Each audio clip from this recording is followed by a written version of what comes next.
आज के समय में फुटबॉल एक बहुत ही लोगों की मनपसंदीदा गेम है, लेकिन क्या आपने कभी इसकी मिस्टीरियस हिस्ट्री के बारे में सोचा है? फुटबॉल गेम कहां बनी और कैसे? आखिर पुलिस हमारे चोरी हो गए फोन को कैसे ढूंढ लेती है? क्या आप जानते हैं इसके पीछे के अमेजिंग फैक्ट्स के बारे में? अगर नहीं जानते तो वीडियो को पूरा देखना, लाइक करना, शेयर करना और सब्सक्राइब करना। आपने कभी सोचा है कि मच्छरों से रिलेटेड भी त्योहार मनाया जाता है? जी हाँ, ब्रेज़निकी प्रांत के लोग मच्छरों का त्योहार मनाते हैं। यहाँ के लोग कई वर्षों से यह अनोखा त्योहार मनाते हैं। हैरान करने वाली बात यह है कि दुनिया के सबसे ज्यादा नफरत किए जाने वाले मच्छर को इस त्योहार में सम्मानित किया जाता है। ब्रेज़निकी प्रांतों के लोग हर साल एक स्थान तालाब के पास यह त्योहार मनाते हैं। यह उत्सव 3 दिनों तक चलता है। प्रतियोगिता में भाग लेने वाली लड़कियों को तालाब में 20 मिनट तक खड़ा होना पड़ता है। सबसे ज्यादा मच्छरों का शिकार बनने वाली लड़की को विजेता माना जाता है। विजेता घोषित करने से पहले प्रतियोगिता के जज लड़की के शरीर का मुआयना करती है। इस प्रतियोगिता में मेडिकल इमरजेंसी को ध्यान रखते हुए डॉक्टरों की टीम भी मौजूद रहती है। हर साल अगस्त महीने में मनाए जाने वाले इस त्योहार में बच्चों से लेकर बुजुर्ग तक हिस्सा लेते हैं। ब्रेज़निकी मच्छरों के सम्मान में त्योहार मनाने वाला एकमात्र शहर टेक्सास में भी हर साल ग्रेट टेक्सास मच्छर महोत्सव आयोजित किया जाता है। इस त्योहार को मानने के पीछे का कारण तो नहीं पता, लेकिन यहाँ के लोगों के लिए यह त्योहार उमंग और खुशी का होता है। आपके दिमाग में यह क्वेश्चन तो जरूर आया होगा कि हवाई जहाज में कौन सा तेल डलता है? दोस्तों, कई लोगों को ऐसा लगता है कि हवाई जहाज में भी आम गाड़ियों की तरह पेट्रोल या डीजल ही डलता होगा, लेकिन ऐसा बिल्कुल भी नहीं है। प्लेन में एक अलग तरह का ईंधन डलता है जिसे जेट फ्यूल कहते हैं। यह पेट्रोल और डीजल के मुकाबले कई ज्यादा शुद्ध होता है। जेट फ्यूल रंगहीन होता है, यानी कि इसका कोई भी रंग नहीं होता। यह पेट्रोल और डीजल से कहीं ज्यादा महंगा होता है और शुद्ध केरोसिन से बनता है।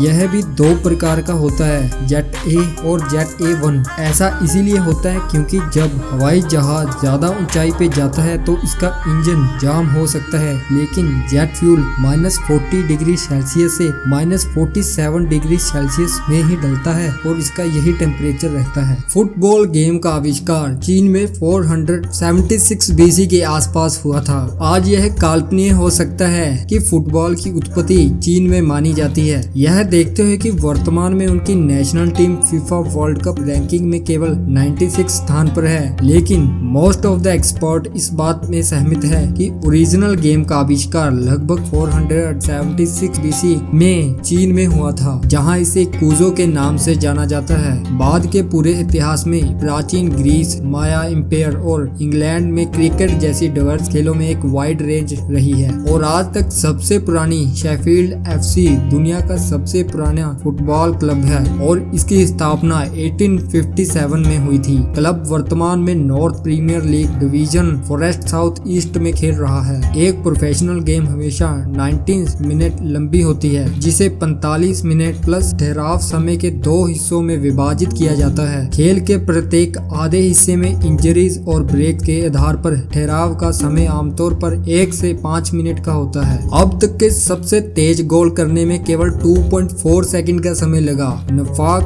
अल अबेद ने सिर्फ 2.4 सेकंड में गोल किया था और आमतौर पर इसे अब तक का सबसे तेज गोल करने का श्रेय दिया जाता है। खिलाड़ियों के ऐसे कई उदाहरण हैं जिन्होंने पहले 5 सेकंड के भीतर गोल किया है। सबसे हैरान कर देने वाली बात है कि हमारे पड़ोसी देश मेजॉरिटी ऑफ द फुटबॉल बनाते हैं, यानी कि पाकिस्तान में सियालकोट में 1982 से फीफा वर्ल्ड कप के लिए बॉल को बनाने के लिए प्रसिद्ध है और कुछ बेहतरीन गेंदें पाकिस्तान में हाथ से सिलाई की जाती है। उदाहरण के लिए एडिडास की गेंद और अदर हाई क्वालिटी वाली गेंदें यहाँ बनाई जाती हैं। दुनिया के सबसे बड़ा फुटबॉल स्टेडियम उत्तर कोरिया में स्थित है। पियोंग में रनग्रेडो स्टेडियम दुनिया का सबसे बड़ा स्टेडियम माना जाता है, जिसकी क्षमता 1,50,000 तक है। कुछ सूत्रों का दावा यह भी है कि स्टेडियम की क्षमता केवल 1,40,000 है, जो अभी भी सबसे बड़े स्टेडियम के रूप में रैंक करता है। हालांकि अब तक की सबसे अधिक उपस्थिति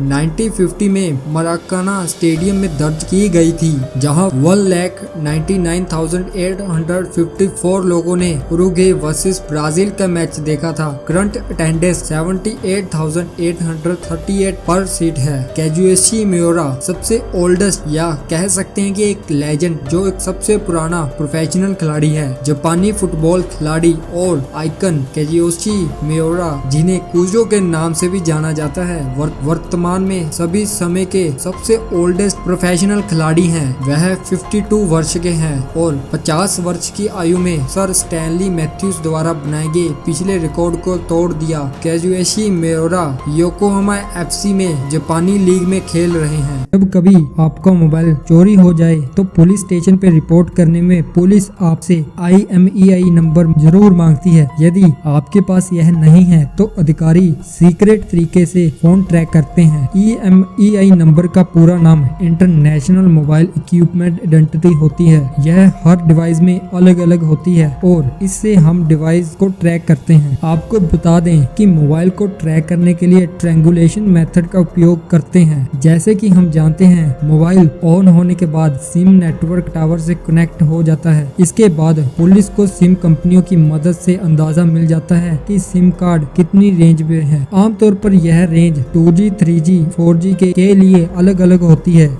जैसे पुलिस को पता चल गया कि मोबाइल टावर से 2 किलोमीटर की दूरी पर है, लेकिन यह दूरी टावर के चारों तरफ होती है। ऐसे में इसकी सटीक लोकेशन जानने के लिए पुलिस को मोबाइल के दूसरे नजदीक टावर की जानकारी चाहिए होती है। जब पुलिस को फोन की नजदीकी 3 टावर की जानकारी मिल जाती है, ट्रायंगुलेशन मेथड बड़ा काम आता है, जिससे मोबाइल टावर को चारों तरफ से कितनी भी दूरी पर हो, पुलिस को आसानी से पता लग जाता है और पुलिस अपराधी के पास पहुंच जाती है। चोर मोबाइल चोरी करने के बाद उसमें मौजूद सिम फेंक देता है, लेकिन अगर उस फोन में जब भी कोई दूसरा सिम डालते हैं तो इसकी जानकारी सिम कंपनियों को पता चल जाती है, क्योंकि पुलिस सिम कंपनियों को उस IMEI नंबर को निगरानी रखने को कह देते हैं। ऐसे में जब भी नई IMEI सिम डलती है तो पुलिस वहां तक पहुंच जाती है।